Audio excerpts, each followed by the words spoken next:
네, 오늘 이제 시편 32편 1절에서 5절까지 말씀으로 참된 행복이란으로 제목을 잡아봤습니다. 32편은 이제 참회의 시라는 별명이 있기도 합니다. 또 이제 뒤에 내용을 또 보면 감사시라고도 합니다. 그런데 이제 30편 전체를 보면 어떤 논리적인 흐름이 좀 뚜렷하지 않아서 지혜시라고도 부르기도 합니다. 근데 이제 오늘 읽은 5절까지를 첫째 연, 또 6에서 11절까지를 또 두 번째 연, 이렇게 크게 두 부분으로 나눕니다. 그래서 오늘은 5절까지만 보도록 하겠습니다. 먼저 1절과 2절은 죄 사함을 받는 자의 행복에 대해서 나누겠습니다. 무엇이 행복하다고요? 죄 용서함 받는 것이 행복한 것이다 라고 말을 합니다. 1절을 읽으면요, 허물의 사함을 받고 자신의 죄가 가려진 자는 복이 있도다. 네, 우리 성경에도 나와 있지만 다윗의 시라고 합니다. 이 고백이 어떻게 나왔을까요? 다윗이 이 고백을 어떻게 하게 된 걸까요? 허물의 사함을 받고 자신의 죄가 가려진 자는 복이 있다라고 합니다. 다윗이 하나님을 향한 뜨거운 열정이 있었기 때문에 가능합니다. 신앙의 마음속에 하나님을 사모하고 하나님 그분을 마음에 두기를 기뻐하는 거예요. 하나님과의 사귐을 너무나도 즐거워하는 것이죠. 그런데 중요한 것은 우리의 인생의 하루하루는 늘 죄라는 거예요. 우리의 생각과 우리의 마음은 1분 1초가 죄를 만들어내는 공장이라는 것이지요. 그리할 때에 우리가 하나님과의 관계, 하나님과의 그 마음이 항상 소통이 되고 항상 하나 같으면 좋겠는데 그렇지 않을 때가 있다는 거지요. 우리의 삶 속에 하나님을 향한 열정과 신앙의 마음보다도 우리 안에 죄가 더 커져갈 때에 하나님 앞에 용서함 받은 자의 복이 얼마나 크고 놀라운지. 용서함 받은 자의 복이. 세상은 이런 것에 관심이 있을까요? 언론이든 뉴스든 드라마든 영화든 이런 거에 아무런 관심이 없습니다. 하나님은 안중에도 없지요. 거짓된 기쁨만 알려줄 것입니다. 이것만 가지면 기쁘다고, 이것만 가지면 형통한다고, 이것만 되면 다 가능하다고, 그런 쾌락들만 가르치는 곳이 바로 세상입니다. 그것에 도취되어서 그것이 전부인 양 살아가는 거죠. 하나님과의 관계는 그냥 잊어버려도 된다라는 거예요. 그렇다면 이 세상에서 가장 큰 복이 무엇일까요? 가장 큰 복이 무엇일까라는 거예요. 우리가 인생을 살아가며 우리가 하루하루 살아가며 하나님으로부터 받아야 하는 가장 큰 복 무엇일까요? 이제 칼빈은 주석에서 이렇게 말합니다. 모든 사람들이 하나님의 용서를 필요로 한다. 어떤 사람들이요? 모든 사람들이. 이 세상에서 한 명도 빠짐없이 모든 사람들이 하나님의 용서를 필요로 한다라는 거예요. 그렇기 때문에 저와 여러분들 우리는 하나님의 저주와 멸시에서 용서를 받아야 합니다. 뭐에서요? 하나님의 저주, 하나님의 멸시, 하나님이 우리를 모른 척하는 것, 그것에서부터 우리는 용서를 받아야 해요. 저와 여러분들 모든 하나님의 용서가 필요합니다. 오늘 본문은 허물의 죄사함을 받고 자신의 죄가 가려진 자, 다윗이 지금 거기에 관심이 있는 거예요. 그리고 우리들에게 그것에 호소하고 있는 것입니다. 우리가 과연 관심 가져야 할 것이 무엇인지, 우리가 과연 복이 있다, 우리가 복 받았다, 행복하다라고 말할 때가 어느 때인지 지금 다윗이 그걸 말하고 있다라는 거죠. 어느 때예요? 우리의 죄를 하나님이 용서해 주실 때. 주님이 우리를 용서해 주실 때 복이 있다, 복이 있다. 다른 말로 하면 행복하다, 행복하다. 그런데 이것을 막는, 우리 인간의 시점에서 봤을 때 막는 것이 뭐냐면 위선이에요. 가식과 가증입니다. 자꾸 드러내려는 거예요. 자꾸. 그래서 어느 목사님은 그래요. 교회 올 때 너무 좋은 옷 입지 말래요. 그냥 있는 거 깨끗하게 입고 오래요. 가식과 가증에 우리가 막 그럴 수 있기 때문이에요. 그리고 거기에서 더 나아가면 거짓말 하려는 것이 우리 안에 하나님과 용서받는 것에 자꾸 밀어내는 거예요. 그리고 또 하나가 내 죄를 가볍게 여기는 겁니다. 가볍게. 하나님 앞에 지은 죄를 뭐 다 그럴 수도 있지 뭐 라고 가볍게 여기는 것이 우리 안에 있는 본능적으로 드러나는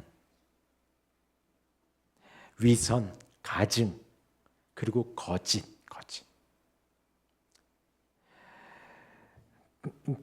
이런 것을 우리가 막 생각을 할 때요, 자꾸 이제 위선적으로 하려고 하고 가증스럽게 하려고 하고 자꾸 거짓스럽게. 근데 이제 이거는 사람들 사이에서가 아니라 하나님 앞에서예요.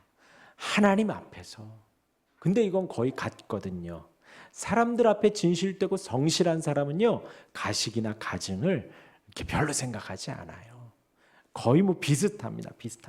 물론 차이는 있죠. 우리가 아무리 그래도 이렇게 화장하고 뭐 옷 입고 이렇게 나오듯이 사람과 하나님 사이에선 차이가 있지만, 하나님 앞에 위선을 떨고 가증스럽게 하고 또 하나님 앞에 자꾸 거짓을 드러내려고 하고 죄를 가볍게 여기려는 것이 지금 여기서 말하는 허물의 죄 사함을 받고 자신의 죄를 가려진 그것과는 반대되는 것이다 라는 겁니다. 무엇을 생각하지 않아서 그러하냐? 하나님의 분노를 생각하지 않아서 그래요. 하나님 앞에 하나님은 죄를 미워하시고 하나님은 죄를 슬퍼하셔요. 그래서 한탄이라는 단어가 나오고 예수님도 그 죄인의 모습 앞에서 눈물을 흘리셨습니다. 눈물을. 죄를 슬퍼하시고 한탄하시고 미워하시고 심판하신다라는 것을 절대로 잊으면 안 됩니다. 뭐 하신다고요? 심판하신다고요. 하나님은요, 우리에게 사랑을 주시고 은혜를 주시고 평강을 주시고 구원을 주시고 천국을 주셨지만 죄인들을 심판하시고 죄인들을 향하여서 악하다 정죄하시고 지옥으로 보낼 수 있는 무서운 분이신 거예요. 하나님은 죄를 분노하십니다. 죄를 싫어하십니다. 그 하나님을 생각하며 하나님 앞에 참된 용서 받기를, 하나님 앞에 온전히 회개하기를 늘 돌아보아야 합니다. 자신이 생각하는 용서와 회개가 아니라 주님이 원하시는 주 앞에 정결하고 용서함 받기를 우리가 항상 생각해야 해요. 하나님의 진노와 저주 아래 저와 여러분들이 있는 것을 절대 잊으면 안 됩니다. 우리가 신앙생활 오래 하고 교회 오래 다니면 이것을 간혹 까먹을 때가 있어요.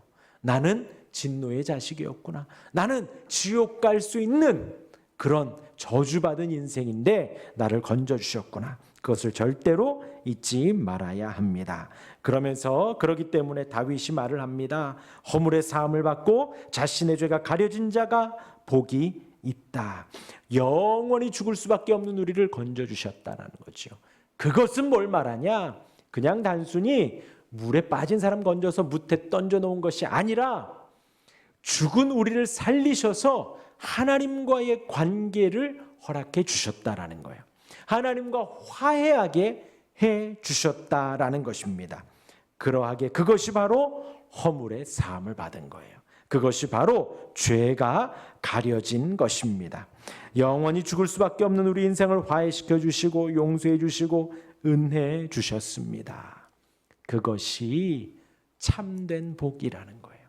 하나님과 화목된 것이 참된 복이라는 거죠. 하나님 앞에 용서함 받은 것이 진짜 행복이라는 것입니다. 네, 지금 이제 계속 말할 것이지만 내 힘으로는 할 수가 없습니다. 성령의 도움이 있어야 하고요. 이제 계속해서 우리 교리 시간에 말씀을 드렸어요. 죄 용서함은 무엇으로 받아요?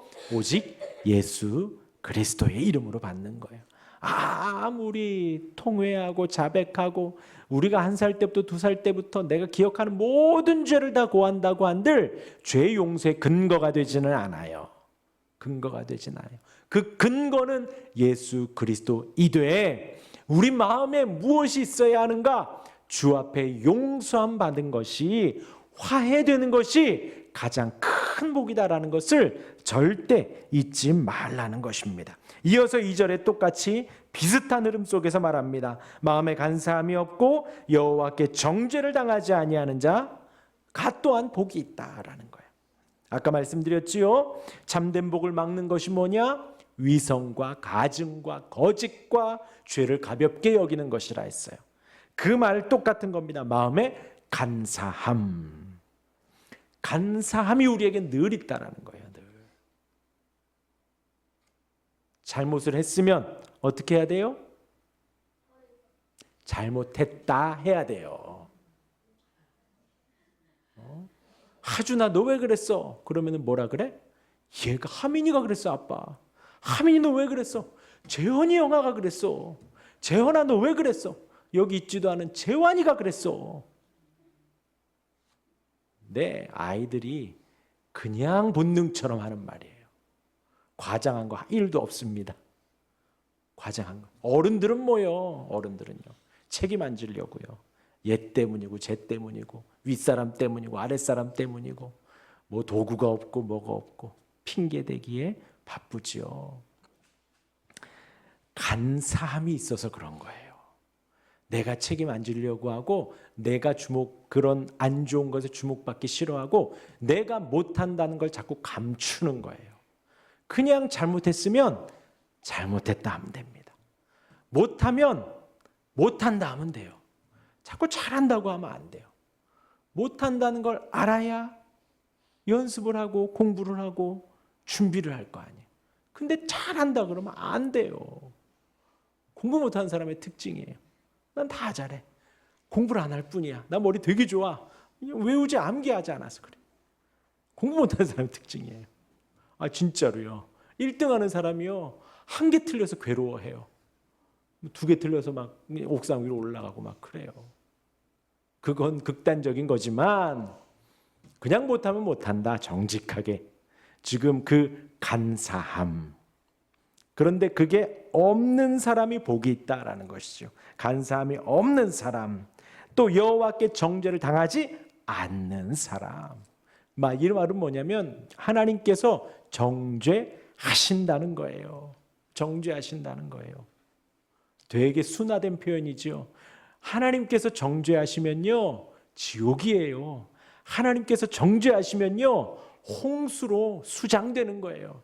하나님이 정죄하시면요 하늘에서 불이 떨어져서 한순간에 마을이 사라져요. 하나님이 정죄하시면요 저 앞에 이스라엘 백성들은 마른 땅을 건너가서 우리도 같이 떼어가지만 하나님이 정죄하시면 그 바다의 벽이 무너져 한순간에 수장당하는 겁니다.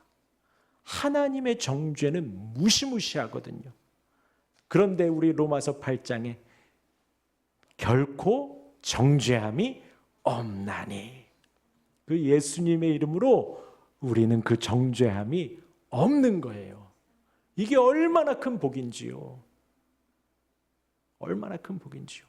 이것이 얼마나 행복한 일인지 알라는 것입니다. 다윗이 1절 2절에서 이것이 얼마나 행복한 일인지 정죄함 받지 않고 하나님과 진실하게 소통할 수 있는 것이 얼마나 큰 복인지 기억하라는 것입니다. 이러한 가운데에 또 이어서 다윗이 고백하는 문장이 또 나옵니다. 우리 3절 같이 읽겠습니다. 3절입니다. 시작.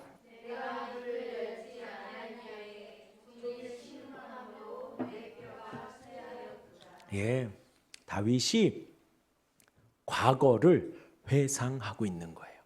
어떤 때가 있었냐? 내 입을 열지 않을 때가 있었다라는 거예요. 그러니까 이 1절과 2절의 흐름에서 보면 다윗이 어떤 입을 열지 않았는지 좀 추측이 되지요. 회개하지 않았을 때가 있었다라는 거예요. 회개하지 않았을 때가. 자신의 내면을 지금 그리고 있는 거예요. 그러니까 곧 하나님 입장에서는 죄사함을 받지 못하고 간사함 가운데 살고 있을 때에 다윗도 그럴 때가 있었다라는 거지요. 그럼에도 불구하고 회개하지 않고 입을 열지 않을 그때에 어떻게 됐어요? 종일 신음하고 내 뼈가 쇠하였다라는 겁니다. 마음에 평화가 없는 거예요. 그리고 슬픔과 고뇌가 넘쳐나는, 근심이 넘쳐나고요. 그런 가운데에 지금 뭐라고요? 뼈가 쇠하다, 녹았다라는 거예요. 뼈가 지금 제일 몸에서 튼튼한 거죠. 뼈가 지금 이 뇌를 보호하는 게 머리 뼈고요. 안에 있는 심장과 폐를 보호하는 게 갈비 뼈잖아요. 가장 튼튼한 게 녹을 정도로 괴로웠다라는 거예요. 어느 때가? 내가 입을 열지 않았을 때, 회개하지 않았을 때에. 우리도 과연 그러한가요? 그러한가요? 어느 때가 뼈가 녹는 느낌이 나나요? 예, 다윗은 말을 해요. 내가 회개하지 않았을 때, 내가 입을 열지 않았을 때, 내가 기도하지 않았을 때 이런 느낌이었다. 이런 마음이었다.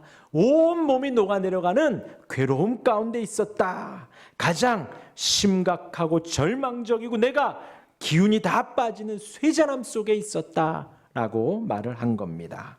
그러면서 4절에 주의 손이 주야로 나를 누르시오니 내 진액이 빠져서 여름 가뭄에 마름같이 되었나이다. 그 하나님의 진노의 힘이 내가 회개하지 않는 나를 정죄함이 계속해서 눌러서 진액이 다 빠질 정도로, 진액이 다 빠질 정도로 여름 가뭄에 마름같이 바짝바짝 말라서 다 뼈가 그 땅이 갈라지는 것처럼 내가 그렇게 황폐하게 된다는 거예요. 어느 때? 회개하지 않았을 때에. 그리고 5절 같이 읽겠습니다. 마지막 5절 시작. 내가 이르기를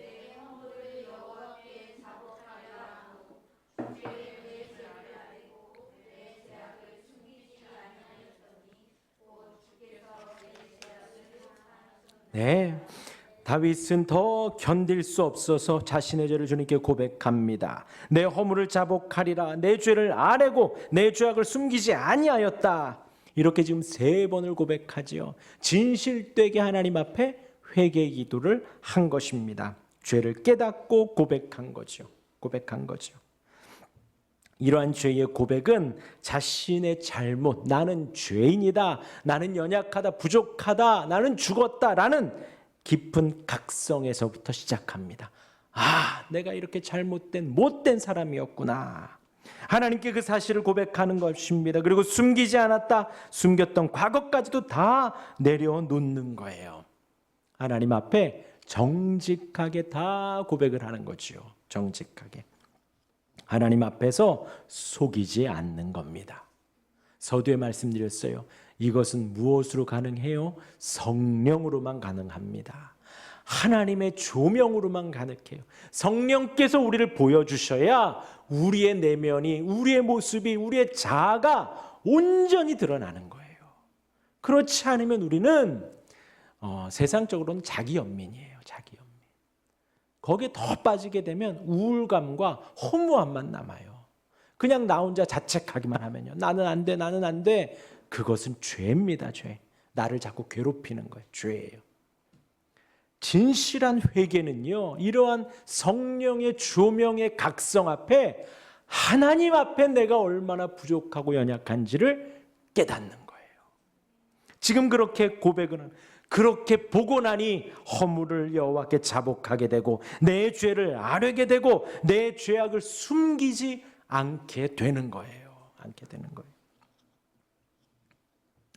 우리 인생이 자발적으로 할 수가 없어요. 왜요? 우리 인생은 죽었거든요. 우리 인생은 아무것도 없거든요. 성령께서 우리에게 힘을 주시고 뼈와 살과 근육과 신경을 세워주시고 살을 덧붙여 주셔야 사람의 형상이 되는 거예요. 죽은 우리를 살려주셔, 깨워주셔야 나사로야 나오라 해야지 나사로가 나오는 것처럼 저와 여러분 한 사람 한 사람을 깨워주셔야 우리가 깨어나는 거예요. 깨어나야 우리의 모습이 오롯이 보이게 됩니다.